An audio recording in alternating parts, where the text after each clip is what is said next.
jiran dia dapat, nikmat jiran dia dapat.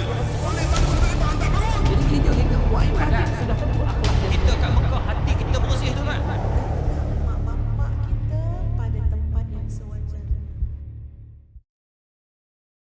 Kita menyambung kembali pengajian kitab menerusi kitab yang dikarang oleh almarhum Tuan Guru Datuk Ismail Omus, iaitu kitab indahnya Hidup Bersyariah.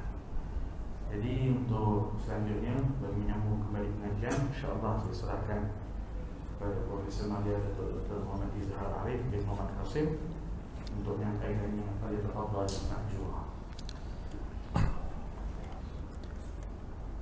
Bismillahirrahmanirrahim. Alhamdulillahirabbil alamin. Wassalatu wassalam ala rasulil karim wa ala alihi wa sahbihi wat tabi'ina ila yaumiddin. Rabbi syrah li sadri wa yassir li amri wahlul 'uqdatam min lisani yafqahu qawli, amma ba'du. Yang saya hormati lagi saya kasihi Tuan Imam, yang saya hormati lagi saya segani guru saya Ayahanda Datuk Hassan Ali, Tan Sri Datuk-Datuk Muslimin Muslimat, hadirin hadirat yang dirahmati Allah. Assalamualaikum warahmatullahi wabarakatuh. Pertama sekali kita bersyukur kepada Allah Subhanahu Wa Taala kerana dengan izin dan limpah kurnianya, alhamdulillah pada malam ini kita dapat sama-sama berada dalam rumah Allah. Kita dapat sama-sama berkongsi ilmu, saling ingat memperingati antara satu sama lain. Dan yang paling penting, kita dapat sama-sama menghidupkan salah satu daripada sunnah Nabi Muhammad sallallahu alaihi wasallam, yang kata Nabi, man salaka tariqan yaltamisu fihi ilma sahalallahu lahu tariqan bihi ilal jannah, atau kama qala. Sesiapa saja yang mempermudahkan urusan ilmu, Allah mudahkan urusan mereka itu untuk masuk dalam syurga Allah Azza wa Jalla. Tadi mesyuarat habis lambat dekat UKM. Mesyuarat yang agak penting sebab melibatkan pelajar antarabangsa daripada Palestin, Gaza, yang mana ada orang nak donate sebanyak 4 juta kepada UKM untuk tanggung 30 orang pelajar pensyarah-pensyarah dekat Palestin, universiti-universiti di Gaza. Jadi kita bincang tadi macam mana nak buat apa semua. Alhamdulillah, tu yang tadi agak drag sebab pemberi dana pun agak sibuk. Jadi bila bincang-bincang, syukur, rasa gembira. Sebab apa? Sebab kita nak bantu rakan-rakan kita di Gaza. Selalu kita pergi hantar makanan, kita hantar bantuan. Dan sekarang kita nak bagi ilmu, sebab kita nak lahirkan sarjana dan PhD graduate di Gaza. Sebab ramai, sebab sekarang ni universiti sedang membina, sekolah sedang membangun, tetapi ilmu tak ada. Jadi nak membangunkan masyarakat tu, dia perlu dengan ilmu. Jadi alhamdulillah, bersyukur apabila ada orang percaya kepada UKM untuk lahirkan 30 orang pelajar. Jadi tuan-tuan yang dirahmati Allah, ilmu tu mainkan peranan. Datuk lebih tahulah, ya, orang yang lama dalam bidang ilmu dan sebagainya. Semoga Allah Ta'ala merahmati kita semua, dan kita doalah makin ramai umat-umat Islam kita yang kaya. Bila kita kaya, kita boleh buat macam-macam. Kita boleh infak, kita boleh bersedekah, kita boleh wakaf, dan pastinya kita nak buat yang berkaitan tentang ilmu. Muslimin muslimat yang dirahmati Allah, akhir-akhir ini kita melihat di dalam masyarakat kita hari ini bercakap tentang perkara-perkara yang boleh mengeluarkan mereka daripada Islam. Macam-macam dah tu. Baru-baru ni pun tadi pihak TV Al-Hijrah minta komen satu isu apabila sudah ada satu budaya unboxing apa? Isteri. Unboxing, yang saya tahu Datuk Tan Sri, dia panggil apa? Unboxing hadiah. Kita buka, beli handphone, kita beli, lepas tu buka. Sekarang ni unboxing isteri.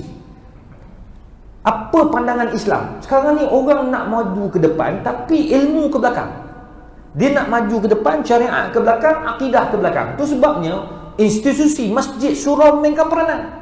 Dan saya ucapkan ribuan terima kasih kepada Datuk dan semua ahli jemaah sekalian yang datang menghidupkan rumah-rumah Allah dengan bawa rakan-rakan jemaah tabligh untuk mengajak orang datang ke masjid. Kadang-kadang malu kita. Malu. Atas ni bukan tak ada orang duduk, ada. Bukannya kawasan ni bukan kawasannya 50% orang bukan Islam. 99.9% adalah orang Islam. Surau lebih daripada 50 surau Jumaat, tapi kehadiran sungguh menyedihkan. Itu sebabnya muslimin muslimat yang dirahmati Allah, bila akidah itu dah dirosak, syariat rosak, maka generasi akan rosak. Maka saya nak kongsi 10 perkara yang boleh membatalkan kita punya akidah, agar masyarakat kita tahu, generasi kita tahu. Dan Allah pun dah beritahu dalam Quran, Allahu waliyul ladina amanu yukhrijuhum minadh dhulumati ilan nur. Allah dah keluarkan kita ni daripada kegelapan. Allah keluarkan. Masa Nabi kat Mekah, sekumpulan sahabat Nabi Muhammad tak ramai, lebih kurang 80 orang. Lepas tu pindah ke Madinah, keluar daripada kegelapan kepada terang. Tapi malamnya kita mencari kegelapan.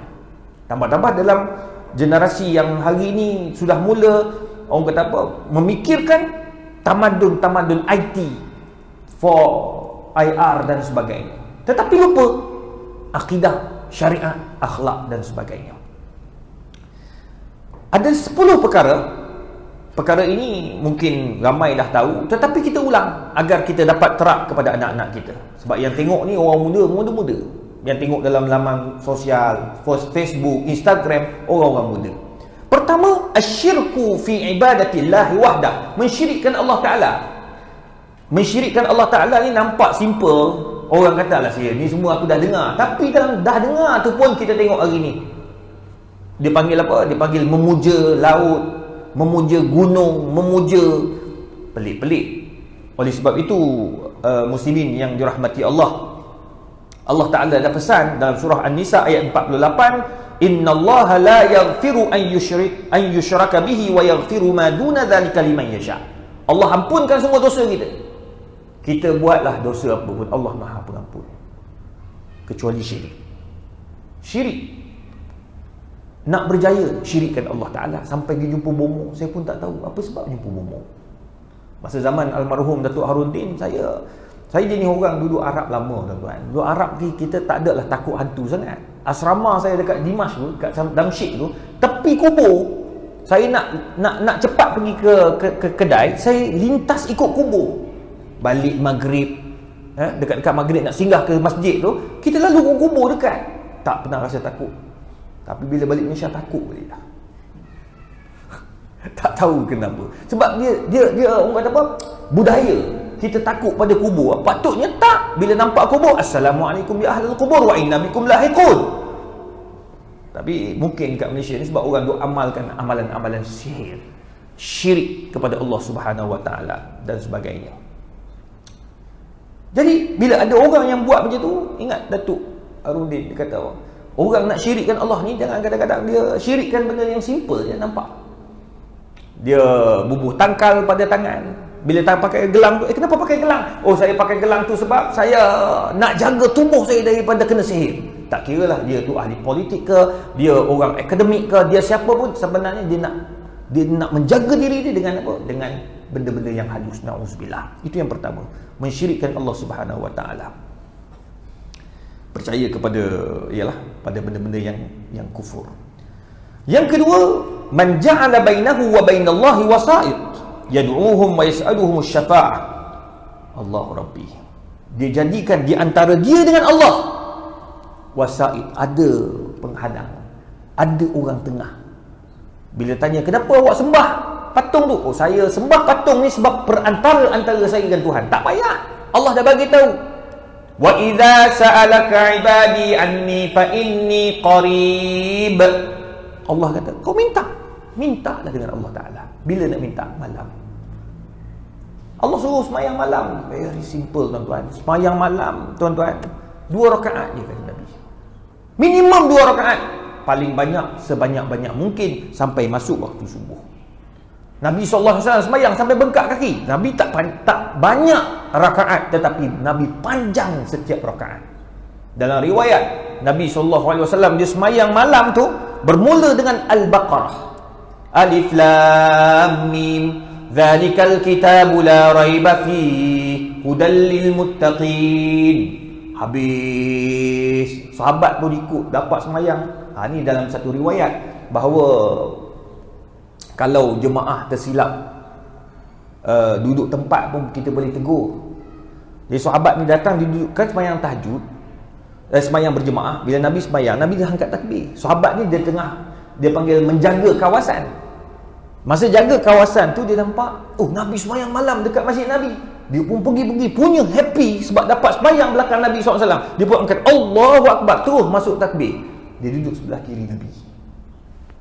Makmum kalau sembahyang berdua kat mana? Duduk sebelah kanan. Betul tak? Maka Nabi SAW tak adalah dia halau ni ke belakang. Nabi angkat tangan kanan, Nabi tarik telinga sahabat tu, dia pusing ke belakang. Maka sahabat tu pusing sampai tepi ke kanan. Bila duduk sebelah kanan, dengarlah, gembiralah sahabat ni dapat sembahyang belakang Nabi SAW. Bermulalah Nabi, Bismillahirrahmanirrahim, Alif Lam Mim Dzalikal kitabu la raiba fihi, Al-Baqarah. Sampai habis, gembira sahabat dia kata, Masya Allah, habis Baqarah Nabi sembahyang. Dapat sembahyang belakang Nabi habis Baqarah. Ingatkan habis Baqarah tu Nabi akan rukuk, tetapi bermulalah dengan surah Ali Imran. Alif Lam Mim Allahu la ilaha illa huwal hayyul qayyum. Sahabat tu boleh tahan. Habis surah Ali Imran, masuk surah An-Nisa. Rakaat pertama tuan. Habis, dekat-dekat nak habis surah Nisa, sahabat ni kata apa? Kalaulah Nabi sambung surah seterusnya, la faraqtuh, aku tinggalkan Nabi. Sampai peringkat tu Nabi, tapi Nabi rukuk lah. Nak kata Nabi semayang tu, kualiti Nabi semayang 1 rakaat panjang. Tapi kita tak mampu, tak payah nak buat macam tu. Kalau kita buat macam tu, tarawih, imam kena pecat 24 jam. Saya pernah tu, masa zaman buat masters dulu, jadi imam dekat satu kawasan. Kawasan tu golf resort, kawasan elit lah. Jadi kita pun pergi. Bila sampai-sampai tu pengurusi datang dekat saya. Dia kata, Ustaz, ini kita ni kawasan orang tua-tua.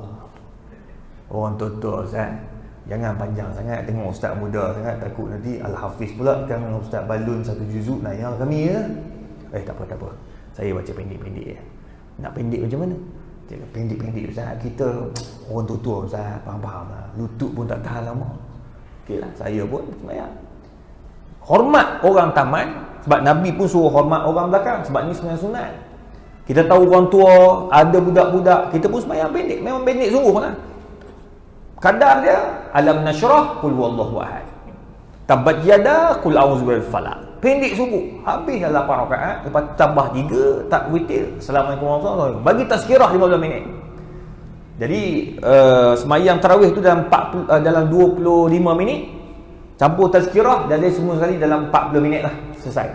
Sukalah semua jemaah. Keluar tu biasalah, kawasan tu kawasan sedap juga kan.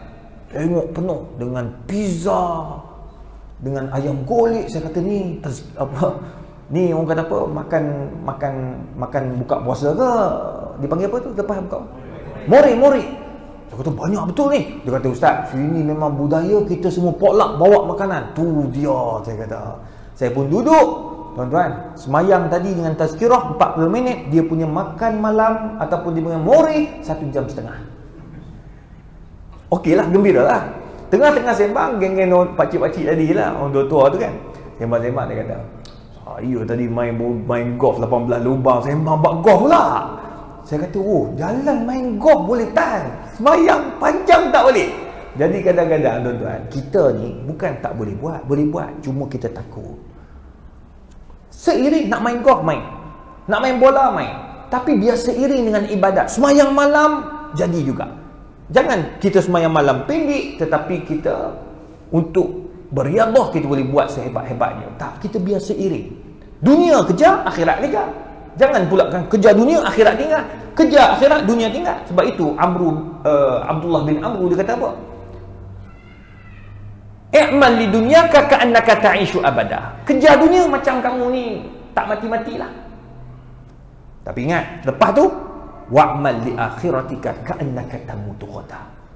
Cari akhirat macam esok nak mati. Tuan-tuan, mati tak tahu bila, tuan-tuan. Ni, malam ni kita semua sihat. Tuan-tuan tengok saya tengok tuan-tuan. Tuan-tuan, tidak ada orang boleh tahu bila dia akan mati. Allah boleh ambil umur tengah tidur. Sahabat saya baru ni, orang yang aktif, yang banyak buat program-program agama, geng masjid, geng surau. Balik sembahyang isyak, dia baring dekat sofa. Isteri sedang buat persiapan nak makan malam. Tuan-tuan, sihat walafiat, balik daripada surau, balik duduk baring, elok. Dia cium anak dia tengah main, tengok-tengok TV ke depan, dia cium, dia tidur baring tepi. Sahabat kita ni, tuan-tuan, tidur, isteri datang nak kejut, tak bangun dah. Panggil doktor, telah meninggal dunia. Allahu Akbar. Orang surau semua terkejut. Sebab apa? Sebab masa kat surau, elok-elok dia bersembang ni. Siap tanya lagi Tok Imam, bila agaknya kita boleh bersalam macam biasa, Ustaz? Takut mati dulu, tak sempat bersalam. Allah ambil umur dia, tuan-tuan, malam ni. Sihat walafiat, umur 39 tahun. Jangan diingat kita ini tua, kita takkan mati. Jangan diingat kita muda, kita akan mati. Semua orang akan mati. Oleh sebab itu, beringat. Yang kedua yang disebutkan oleh Allah Subhanahu oleh para ulama, jangan kita ini ada gap antara kita dengan Allah Azza wa Jalla. Kita letakkan perkara-perkara syirik untuk sampai kepada Allah. Allah kata minta. Bila nak minta? Mintalah di waktu malam. Mintalah di waktu-waktu yang mustajab doa. Itu nombor 2. Nombor 3, malam yukaffir al-musyrikin au syak fi kufrihim. Orang yang mengiyakan apa yang orang kafir buat. Dekat sinilah yang menjadi perbincangan dalam kalangan ulama. Kita wish hari-hari besar dalam agama-agama tertentu. Itu sebab mufti-mufti dia tak ada wish happy tu ke happy ni, tak ada. Walaupun orang kata, alah kita dah biasa, kita negara majmuk. Itu salah satu pandangan. Untuk warak, tinggalkan. Tak tahulah kalau Datuk punya pandangan berbeza, tetapi itulah pandangan ulama. Dia tak kata wish semoga apa yang kamu ikutkan kamu akan bahagia. Ni ada tadi saya semalam ada diminta tolong, dia kata boleh tak buat satu doa, memandangkan di kementerian saya ni ada orang bukan Islam juga. Boleh tak kita buat satu doa yang orang bukan Islam juga boleh mengaminkan dan dia pun akan dapat. Saya kata doa macam mana tu? Doa lah agar dia mendapat rahmat. Saya kata orang kafir takkan dapat rahmat. Dia kata boleh tak kita buat satu doa, sebab selalu bila kita doa ni untuk orang Islam je, orang bukan Islam tak boleh nak aminkan. Dia kata tak dapat apa pun kami ni. Saya kata boleh, tetapi umum. Maksudnya kita doakan mereka dapat hidayah. Contoh, bila orang bukan Islam bagi salam, Assalamualaikum. Nama apa ni? Nama Ahmad Tirmizi. Assalamualaikum Ahmad Tirmizi, how are you? Dia orang bukan Islam, dia bagi salam. Sekarang ni orang bukan Islam, dia biasakan diri dia bagi salam. Macam mana dia nak jawab? Waalaikumsalam. Itu salah satu cara. Ada orang dia kata, Nabi tak jawab. Ada yang kata Assalamualaikum. Assam ni macam kita ialah kita balas dengan tak baik. Untuk dakwah, metod dakwah, kita jawab macam biasa. Kalau boleh jawab Waalaikumsalam, ke atas kamu juga kebaikan, ke atas kamu juga salam, tidak ada masalah. Dia tak jadi isu pun. Tapi kalau nak tambah lagi bagus,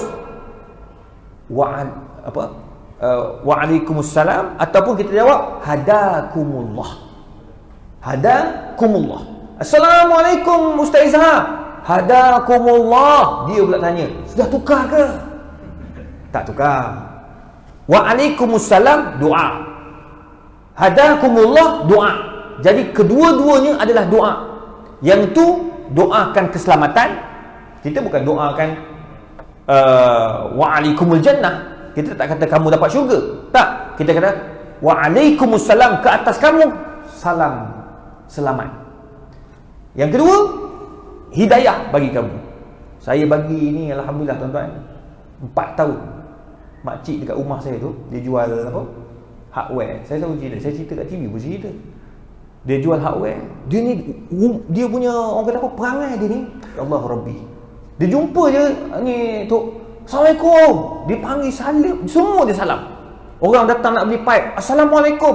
Semua orang taman kata nak jawab, takut. Dia ada yang diam lah. Ada yang cakap, awak jangan main-main tau, awak tu kafir. Oh, minta maaf. Saya bila saya jumpa, hadakillah. Dia yang bertanya, sudah tukar ke? Tak, doa. Lepas tu tuan-tuan, lepas 4 tahun, 1/1/2019, orang itu telah pun memeluk agama Islam. Sekarang ni kedai dia tepi masjid, dia pula pergi semayang masjid. Yang sedih ni orang Melayu tak pergi semayang masjid. Tu yang tuan-tuan, kita kena buat yang terbaik. Tunjukkan contoh yang baik. Jadi kita kalau orang tu kafir, dia buat benda yang mengkufurkan, kita kena mengkafirkan. Kufur lah. Kalau benda kafir, kafir lah. Yang salah, salah lah. Yang haram, haram lah. Tapi kalau benda tu untuk mengajak orang kebaikan dan kita tak kacau yang bab akidah tu, tak ada masalah. Macam tadilah kan, kita doakan yang baik-baik untuk dia masuk Islam. Kalau Ustaz Ebit dia gunakan Allah sayang. Allah sayang kamu. Allah nak bagi kamu agar berfikir akan kebesaran Allah. Itu bagus tu. Itu cara yang mulia. Ya. Tu baru ni ada khilaf tentang basuh. Dia panggil basuh kuil kan? Basuh kuil. Satu boleh ada. Memang ada dua pandangan kat situ. Tengok kepada apa niat yang dia buat. La haula wala quwwata illa billah. Nombor 4, man i'taqada anna ghaira hadi Nabi sallallahu alaihi wasallam akmal min hadiyati. Ada orang dia menganggap bahawa hidayah selain hidayah Nabi ni ada lagi hidayah lebih baik. Itu tak boleh. Ada yang nak ikut siapa? Nak ikut Nabi selain Nabi Muhammad sallallahu alaihi wasallam. Itu tak boleh. Jangan sekali-kali kita ini kata Nabi ni silap, tak boleh. Nabi itu maksum sifatnya. Jangan sampai ada yang kata apa yang Nabi cakap tak relevan. Kadang-kadang kita tersilap. Nauzubillah. Macam mana ada orang kata Nabi itu manusia, kadang-kadang dia tersilap. Tambah-tambah Nabi ni pula ramai bini, takut dia ni pun takut bini. Ada pula cakap dia tu. Kita takut bini, kita sudahlah. Jangan dikaitkan dengan Nabi SAW. Nabi tak boleh dijadikan bahan lawak, tak boleh tuan-tuan. Nabi dijadikan manusia untuk diikuti, manusia untuk kita mengambil iktibar. Itu nombor 4. Jangan tersilap. Tambah-tambah masa isu hudud. Siapa tak nak hudud? Saya nak hudud. Datuk lama saya kalau ikut Datuk punya perbincangan mesti nak hudud. Tapi proses tu sukar. Perlu banyak proses. Kita di Malaysia politiknya banyak, prosesnya banyak. Kalau orang Islam tak kuat, bab hudud pun tak belajar, macam mana tuan-tuan nak cakap bab hudud? Nampak tak? Masjid pun tak datang, kita nak hudud macam mana? Tak boleh. Masjid datang dulu. Ni nak rapat-rapatkan saf, orang yang sama juga datang. Tu sebabnya tuan-tuan, siapa tak nak hudud? Tapi ada orang dia tak nak dan dia cakap, itu bahaya, boleh jatuh. Ni hudud zaman Nabi boleh lah, potong-potong kepala. Zaman sekarang mana potong? Jangan. Sebab benda ini ada dalam hadis Nabi SAW. Qisas ada dalam Quran, ada dalam hadis. Al-anfu bil-anfi wal-uzunu bil-uzun. Telinga dengan telinga, mata dengan hidung. Jadi maknanya benda tu ada dalam Quran. Cuma nak apply benda tu kena mengikut proses yang betul. Jangan kita bercakap. Kalau tak reti, jangan diam. Baik tutup mulut dia daripada kita bercakap benda yang salah. Na'udzubillah. Ni kata potong tangan kan, potong tangan kan. Zaman Nabi tak apalah. Masa tu tak ada pembangunan. Zaman sekarang kalau potong tangan ni macam mana ni? Habis. Orang tak ada tangan. Oh, ayat tu tak betul. Ada pula yang cakap dia kata cukur janggut Nabi simpan janggut ni bukan apa. Sebab zaman Nabi tak ada jilet. Astagfirullahalazim. Jangan tuan-tuan, jangan mempermain-mainkan syariat ataupun sunnah Nabi Muhammad SAW. Kalau tak boleh cukur, kalau jilat tak ada, habis yang cukur kepala masa musim haji tu pun ada. Jangan. Itu sebabnya berhati-hati ketika kita bercakap. Nombor 5, man abghada syai'an mimma ja'a bihi Nabi sallallahu alaihi wasallam walau amila bihi kafara ijma'an. Kafara ijma'an. Mereka ini apabila dia benci apa yang Nabi bawa. Nabi pakai jubah, dia petikai ni. Nabi pakai serban, dia petikai ni. Nabi, Allahu Rabbi, habis semua dia petikai. Nabi pakai syugi, dia petikai ni. Pertikai apa yang Nabi SAW ajar, tak boleh. Jangan pertikai. Ada benda dalam Islam kita boleh fikir di akal. Ini dipanggil makhul alaih. Benda yang maksud akal. Dalam usul fiqh, dalam bab penentuan hukum ni, dia tengok kepada akal kita. Kenapa arak diharamkan? Arak diharamkan kerana apa? Kerana ia adalah memabukkan. Kenapa kita boleh jamak dan qasar? Kerana kita bermusafir lebih daripada 83 km. Saya sebut 83 sebab khilaf ulama'. Minimum paling banyak orang sebut 83. Lepas tu ada 84, ada 85, ada 87, ada 89, ada 90, 91, 93, 96. Tu pandangan-pandangan. Dua marhalah tu. Dua pandangan. So saya ambil yang paling rendah 83. 81 tu ada tapi 3 ke atas. Tu lebih selamat lah. Tu jangan gaduh-gaduh lah. Baru ni ada orang duk bergaduh. Nak pakai 83 ke 86? Allah. Yang awak tahu yang mana satu? Saya tak tahu semua. Ada masalah dia. Bergaduh kan main. Ambil 83 ke atas. Nak ambil 86 silakan. Nak ambil 94 silakan. Lagi bagus. Kenapa boleh jamak? Sebab cukup 2 marhalah. Cukup 2 marhalah. Tak ada masalah. Jadi kalau orang hari ni musafir, zaman Nabi naik unta, naik kuda, zaman sekarang naik kapal terbang, 1 jam sampai. Esok pagi saya bertolak ke Sabah, flight pukul 7, sampai Sabah dalam pukul 8, pukul 9. Boleh jamak tak? Boleh, sebab 83 ke atas. Dia kata, ustaz, mana letih? Ustaz duduk dekat kapal terbang, tidur sampai-sampai nak jamak apa benda? Bang, elahnya ialah musafir. Itu je, dah tak boleh cakap banyak dah. Babi haram. Sebab apa babi haram? Babi haram kerana apa?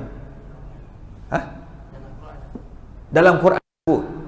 Kalau orang bukan Islam, dia tak boleh ada. Aku tak percaya Quran. Dia boleh pakai kan? Kadang-kadang orang Islam, orang what? Oh, itu payah. Kita nak cakap itu minta maaf, kami tak jawab reason. Betul tak macam dia? Sebab awak tak ada pegangan macam kami. Pegangan kami haram. Apa sebab? Oh, ni tak boleh bincang. Macam arak ada sebab mabuk. Tapi babi tak ada sebab. Dia sama macam solat subuh. Kenapa solat subuh 2 rakaat, isyak 4 rakaat? Kenapa imam? Imam paling banyak orang tanya. Kenapa imam? Kenapa Allah tak buat 4, tak buat 2? 2 isyak letih kot. Mesyuarat sana, pergi sini, kerja banyak. 2 lah. Kenapa pagi tak buat 4? Ini panggil ta'abudiyah. Dia panggil kewajipan atas asas ta'abudiyah. Haram. Kerana apa haram? Babi tu ta'abudiyah. Orang sains buatlah kajian macam mana pun, tetap haram. Tak boleh cakap apa dah. Walaupun kajian macam-macam hari ni. Saya buat kajian PhD tentang DNA babi dalam produk makanan dan vaksin apa semua ni. Tu sebab saya boleh cakap tentang vaksin, sebab saya buat PhD dalam biotech. Saya fake makanan, fake biotech. Saya buat tahun 2012 siap PhD saya. Bayangkan tuan-tuan, kita dah tentukan hukum penggunaan bahan-bahan daripada babi tanpa sebab haram hukum dia. Tetapi bila buat PhD kena hasilkan satu produk baru, dia kena hasilkan satu dia panggil teori baru. So teori saya kata kena ada satu, sebab tak mustahil satu hari nanti babi ni akan jadi pengganti kepada bahan tubuh manusia. Masa tu pemeriksa pun kata boleh ke ni kan. 2 hari lepas keluar surat khabar Amerika Syarikat berjaya, doktor di Amerika Syarikat berjaya memindahkan jantung babi kepada jantung manusia. Proses sudah berlaku dan berjaya pula. Dan benda ni lah tuan-tuan dan puan, itulah dinamakan ilmu. Haram tetap haram, tapi bila dalam keadaan so macam mana? Tidak ada pilihan. Kat situ kena keluar fatwa-fatwa baru tu. Ni katanya akan bincang. Sebab dalam badan babi tu dengan manusia 99% sama. Pinggangnya, buah pinggangnya, jantungnya, paru-parunya semua sama. Allahu Rabbi. Jadi itu sebab kenapa Allah buat begitu, adalah hikmah. Allah nak suruh sebab benda tu dekat. Allah benda, macam mana nak cakap kan? Kalau babi ni, mudah cerita, kalau UPM buat kajian tentang babi, 1001 produk boleh jadi kat situ. Berus paling elok babi, babi punya bulu. Sebab bulu dia pecah. Jadi bila dia bulu untuk budak-budak lukis pun sama juga. Kulit babi paling kenyal. Itu sebab kulit babi dia tak buat satu the whole kasut tu. Dia buat kat mana? Dia buat kat lidah. Lidah tarik kan. Dia tahan. Dia bore kat belakang. Sebab dia duduk kat belakang tu, bila kita tu dia tak cepat koyak. Kalau kulit lembu cepat koyak, dia letak babi. Dua tempat tu je. Tu dia. Tapi Allah Ta'ala nak tunjuk, nak tengok sejauh mana kau sabar untuk tinggalkan benda-benda tu. Kalau jual babi boleh kaya kita. Banyak benda. Tapi Allah tak bagi kita buat benda tu. Itu sebabnya kita kena ingat, jangan pertikai apa yang Allah dah arahkan dan Allah haramkan. Nabi arahkan, jangan pertikai. Nabi haramkan, jangan pertikai. So 5 benda ni, tuan-tuan dan puan yang dirahmati Allah, merupakan perkara yang boleh membatalkan kita punya akidah.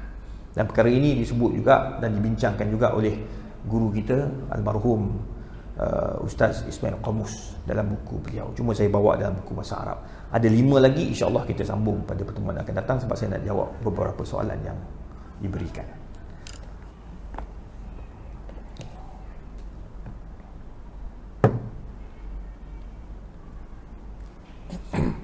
Assalamualaikum Ustaz. Apa hukumnya print gambar manusia dan makhluk yang bernyawa, dan adakah halal rezeki yang hasil dari pendapatan pekerjaan itu? Perkara ini telah dibincangkan oleh mufti-mufti seluruh dunia, termasuk Dr. Yusuf Al-Qaradawi dalam bukunya Halal wal Haram fil Islam, dan disebut juga oleh Majma' Fiqh Al-Islami di Kuwait, dan begitu juga dalam fatwa Syekh Al-Azhar di Mesir, bahawa gambar-gambar fotografi ia tidak haram selagi mana bukan membawa kepada syirik, bukan gambar-gambar patung, bukan gambar yang menunjukkan kepada agama-agama tertentu, salib dan sebagainya. Kuil tak boleh, semua tak boleh pakai yang ada kuil, semua tak boleh kan. Tapi gambar-gambar macam kita buka foto, orang print gambar kan, gambar anak convocation, gambar suami convocation, gambar keluarga, itu tidak berdosa dan boleh diteruskan kerana ia sama macam kaedah dia, kanazratir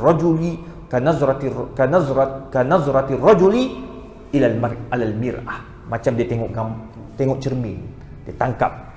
Jadi itu tidak ada masalah, maka hukumnya halal. Assalamualaikum Ustaz, mohon pencerahan pada seorang lelaki yang promote barangan perempuan, contohnya barangan makeup. Dia terpaksa lembut sedangkan dia tidak begitu. Man tashabbaha biqaumin fahuwa minhum. Nak promo barang perempuan tak ada masalah, dibenarkan. Contoh, nak promokan bedak perempuan, pakailah bedak, ia akan memutihkan wajah anda. Contoh, okey lah. Tapi dia buat muka lembik-lembik, pakailah bedak. Itu tak boleh lah, sebab man tashabbaha biqaumin fahuwa minhum. Jangan menyerupai wanita. Promo macam biasa. Ini makeup, ini lipstick, ini makeup untuk orang perempuan, ini baju orang perempuan. Tapi kalau setakat dia nak tunjuk dia pakai pakai telekung tu, sebab orang perempuan takkan orang perempuan nak pakaikan telekung, nanti nampak aurat dia pula. Jadi orang lelaki tolong pakai kat aurat muka dia, nampak bentuk macam mana telekung itu dipakai. Itu tidak ada masalah. Dia yang tak boleh, dia memang bertelekung. Itu tak boleh. Macam contoh yang Imam Muda, program Imam Muda TV Astro dulu lah, saya terlibat salah seorang tu, dia berdebat dengan maknya. So maknya ni dia punyalah duk bergaduh. Rupanya maknya ni keluaran salah sebuah universiti Islam dekat Malaysia ni. Tahu pandangan Imam Nawawi apa semua. Jadi Imam Muda ni pun debat lah, bagi hujah-hujah, menangis maknya ni tadi. Dia lari masuk dalam. Saya kata, hebat. Bagaimana apa ni menegur, keluar dan bertaubat. Dia keluar daripada bilik itu pakai telekung. Saya kata, kenapa pakai telekung pula? Saya dah bertaubat. Taubat lagi lah maknanya. Potong pula markah dia. Allahu Rabbi. Baik, kita bagi laluan untuk azan. InsyaAllah kita sambung sikit lagi. Ada 2 soalan daripada sahabat-sahabat kita yang online.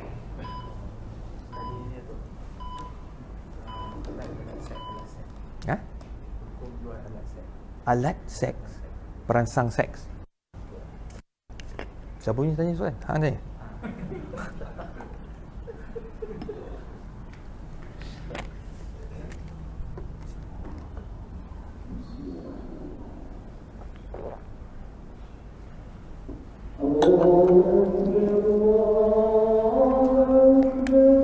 Allahu Akbar, Allahu Akbar.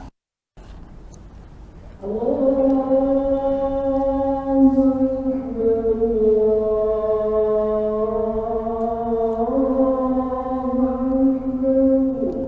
Akbar, Allahu Akbar.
Assalamualaikum Ustaz, saya ada satu soalan berkenaan tidur selepas subuh.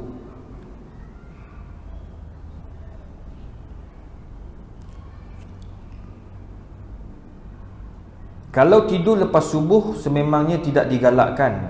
Kalau terlalu ngantuk sehingga terlena, kadang-kadang kita tahan terlena sambil duduk. Tak apa kok.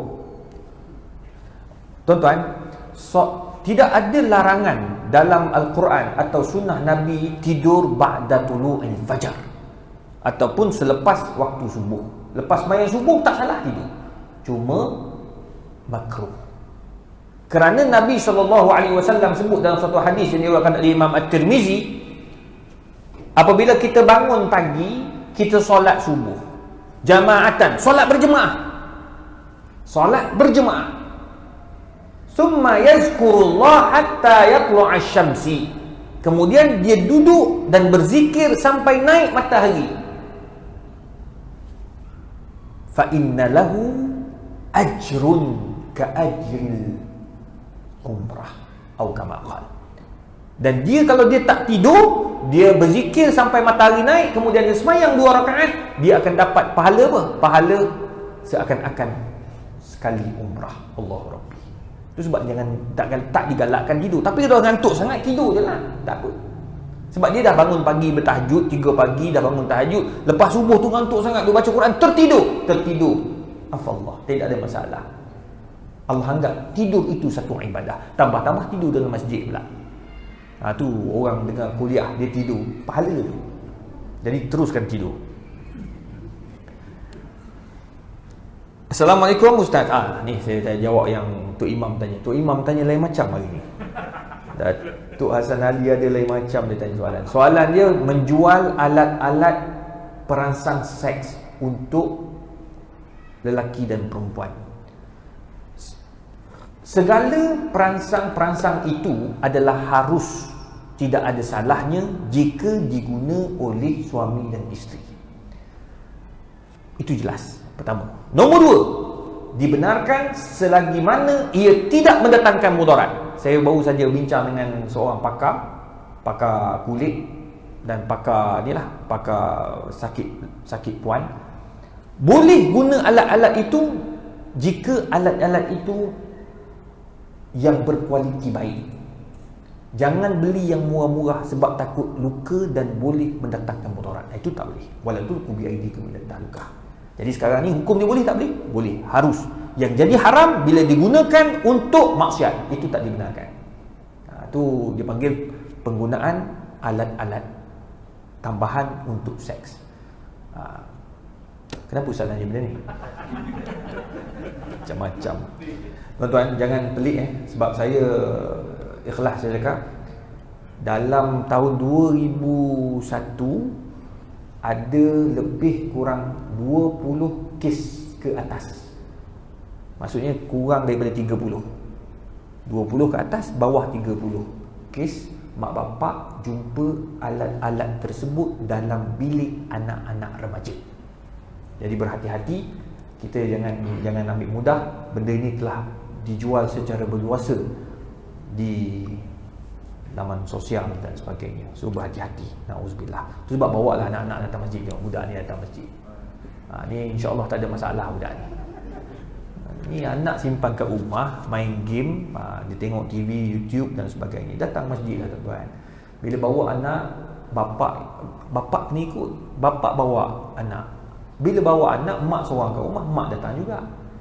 Dia datanglah, ya. Tak ada masalah. Baik, soalan yang terakhir, yang banyak soalan masuk ni, jadi saya jawab pilih-pilih je lah, ya. Assalamualaikum Ustaz. Apa kaedah yang digunakan pakai oleh mufti penjarakan soft di dalam masjid ni? Tak habis lagi masalah ni. Adakah jika ia rapat penyakit itu akan menjangkit? Melihat kepada keadaan semasa masyarakat rapat di tempat lain, tapi di dalam masjid kena ranggang. Saya sendiri pun tak setuju. Tapi ada kaedah. Kaedah merenggangkan soft ini dipegang oleh mufti-mufti, oleh ulama-ulama berdasarkan mengambil maslahat yang lebih besar. Dipanggil tinggalkan benda yang mudarat. Mudarat tu apa benda? Jangkitan. Sebab kajian yang KKM buat, di antara 1 meter dia boleh berjangkit. Dengan pakai mask ni pun, kalau lebih 1 meter insya-Allah dia lambat. Dia bukan tak berjangkit tapi lambat. Itu satu. Itu kajian yang dia orang buat. Yang kedua, rapatkan soft ini sunat. Dia bukan wajib dan bukan rukun solat. Cuma sunnah Nabi rapat apabila tidak ada isu-isu seperti ini hari ini. Macam contoh wabak. Wabak ni yang macam ni tak pernah ada di zaman Nabi SAW. Ia mula zaman bila? Zaman Umar. Kemudian ada lagi di zaman, beberapa zaman antara zaman Uthmaniyah dan beberapa zaman di zaman Abbasiyah. Perkara itu berlaku dan terdapat riwayat yang masjid juga ditutup ketika itu. La solata jama'atan, tidak ada solat berjemaah ketika itu. Kita hari ini dijarakkan soft saja. Cuma saya doalah satu hari nanti akan rapat balik. Dan isu rapatkan soft ini, mufti semua nak rapat. Tapi bila dengar macam-macam pandangan daripada KKM-nya, lepas tu kena simpulkan data-data itu, kemudian dipersembah ke Duli Yang Maha Mulia Tuanku. Setiap negeri dia ada sultan-sultan, kena persembah dulu. Kalau tuanku perkenan, baru dibenarkan. Macam Perlis dah perkenan untuk rapat. Di Johor telah diperkenankan untuk setengah meter. Di Selangor baru ni masih kekal. Wilayah masih kekal 1 meter. So kita taat pada ulil amri, selainnya kita serahlah kepada mereka. Kalau jadi apa-apa, merekalah yang tanggung. Kita dah buat yang terbaik. Tanggungjawab kita datang di masjid. Sekarang ni renggang pun orang yang sama, rapat lepas ni lagi parah orang yang sama. Lepas tu daripada 3 soft akan jadi 1 soft setengah. Ni sekarang kita bagi 2 lah ni, bagi 2. Kan? Allah tolonglah tuan-tuan, kita pakat-pakat mari. Nah, wallahu a'lam bisawab. Ni soalan yang masuk dalam ni. Ada soalan yang hadir?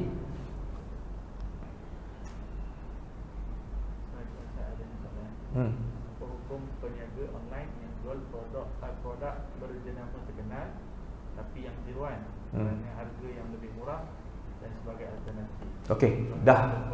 Okay. Difatwakan oleh mufti-mufti, termasuk mufti antarabangsa seperti Dr. Sa'id Ramadan Al-Buti, Wahbah Az-Zuhaili dalam Fiqh Al-Islam, begitu juga Dr. Yusuf Al-Qardawi dalam buku Fatawa Al-Mu'asarah, menjual barang-barang tiruan yang bukan original hukumnya haram kerana man ghasya falaysa minna. Siapa yang menipu, ia bukan daripada sunnah Nabi SAW. Mungkin ada yang tanya, dia kata, habis kami nak pakai yang branded tapi nak beli yang tipu. Kenapa perlu menipu? Dah tahu kamu tak mampu pakai branded, tak payah pakai branded, selesai masalah. Betul tak? Pakailah jenama-jenama biasa. Oh, pakai biasa tak nak. Sebenarnya tak ada beza kan? Pakai branded ke tak branded ke, bila mati yang RM4.5 semeter juga kita pakai. Jadi tak payah jual benda-benda yang tak branded, yang branded yang bukan original. Kita mengambil hak orang lain, na'udzubillah. Jadi takut kita termasuk dalam ayat Quran, la ta'kulu amwalakum bil batil, mengambil orang dengan cara yang salah. Jadi tak payah. Kalau kita tak mampu, buat mampu. Kalau mampu, insya-Allah belilah, tak salah. Ada orang dia mampu, dia beli handbag sampai 7,000, tali pinggang sampai 11,000. Dia mampu. Tanya berapa gaji dia? Gaji saya sebulan ustaz tak mahal mana, lebih kurang 99,000 je. Okeylah, rezeki dia. Kan? Apa masalah dia? Rezeki dia. Baru ni ada seorang saya dia tokek apa benda tahu, jumpa pun masa kita tengah bantu orang susah dekat Hulu Langat. Dia datang pakai Velfire tahun 29. Dia terus mati tepi jalan. Saya kata, kenapa datang bantuan bawa Velfire ni? Harga kat 500,000 kan? Tak apa Ustaz, dunia semua. Ni sekarang ni orang ni sedang keluar 40 hari dekat Jerantut. Keluar 40 hari. Bukan cak ayam ni orang. 40 hari. Rosak tepi jalan. Lepas tu baru ni jumpa 4-3 hari lepas dia. Kereta tu macam mana? Oh Ustaz, saya jual. Saya ambil Range Rover. Tukar pula harga kereta lagi mahal 800,000. Dia kata, Ustaz saya rugi kereta 500,000, Allah ganti dengan 800,000. Tu rezeki dia lah. Orang macam ni pun keluar 40 hari. Kita yang gaji cak ayam tak keluar, malu tuan-tuan. Terima kasih Dok datang ke surau ni. Dan insya-Allah tuan-tuan dan puan, kita pakat-pakatlah ajak sahabat-sahabat kita. Ramai tu yang nak datang, pun diorang risau takut Covid. Ya, jadi tak apalah, kita doa kata kat masjid ni antara yang selamat. Sebab nak masuk tadi semua ambil wudu. Ambil wudu dah, biasa selesai lah. Kan? Yang bahaya tu masuk panggung wayang. Tak ada orang masuk panggung wayang ambil wudu. Tak ada. Tak ada. Baru ni saya pergi, ni last saya cerita. Kadang-kadang perlu dipikirkan juga, ya. Pertama, isu mask. Saya dah cakap pada ketua pengarah MKN baru-baru ni, harap-harap dia faham lah kan. Berlakon dah tak pakai mask. Berlakon, dia orang berlakon aktif berlakon semua tak pakai mask lah. Yang penting dia orang buat swab test. Bukan saja tak pakai mask, bersentuhan lagi, peluk isteri orang pula. Penuh keharaman kat situ. Lepas bila program Tanyalah Ustaz, program TV1 RTM Forum Perdana, kena pakai mask, duduk 1.5 meter. Kadang-kadang confuse itu satu. Mungkin kena fikir balik lah ya. Hiburan tak pakai mask, letih kan. Tanyalah Ustaz 2 jam dah. Ni saya kalau tanya Ustaz risau dia. Sebab pakai mask kita jawab hukum, letih. Kita jadi tak ada dia tak masuk oksigen. Kita kadang jawab hukum tu macam tertidur tau. Dia letih sangat. Itu satu. Nombor 2, masa pergi ke mana, Sarawak apa ni, habis duduk dalam kapal terbang 2 jam. Semua rapat-rapat, tak ada apa dah. Turun kapal terbang, nak sembahyang Isyak, jamak takhir. Turun kan surau ke depan tu kan, kita jalan surau. Masuk dalam tu, saya jadi imam. Semua sembahyang jarak-jarak, pusing belakang, semua geng dalam kapal terbang tadi. Dalam kapal terbang rapat-rapat, sembahyang kat surau rapat jauh pula. Jadi kita doa lah pakat-pakat, kita doa biar Allah Ta'ala jauhkan kita daripada wabak ni, dan kita bolehlah sama-sama rapatkan balik. Dan yang paling penting, kita pakat-pakat hidupkan dulu masjid dan rumah Allah. Bila ramai masjid, surau penuh, sedap sikit tuanku, mufti-mufti nak bersembah depan tuanku, kata ya tuan, ampun tuanku, masjid sekarang ni orang sembahyang sampai jalan raya. Sembahyang subuh atas jalan raya tuanku, ampun tuanku, tak boleh ni, kena rapat dah. Baru sedap sikit. Ni macam mana sekarang kat masjid? Alhamdulillah 2 soft. Kalau jarak 2 soft tak payahlah duduk gitu. Jadi kita pakat-pakatlah nah. Wallahu a'lam. A'udzubillahi minasyaitonir rajim. Bismillahirrahmanirrahim. Alhamdulillahirabbil alamin wassalatu wassalamu ala rasulil karim wa ala alihi washabbihi ajmain. Allahumma faqihna fid din wa 'allimna at-ta'wil. Allahumma yassir wa la tu'assir ya mujibad da'wat. Wa sallallahu ala sayyidina Muhammadin wa ala alihi washabbihi wasallam. Taqabbalallahu minna wa minkum. Taqabbal ya karim.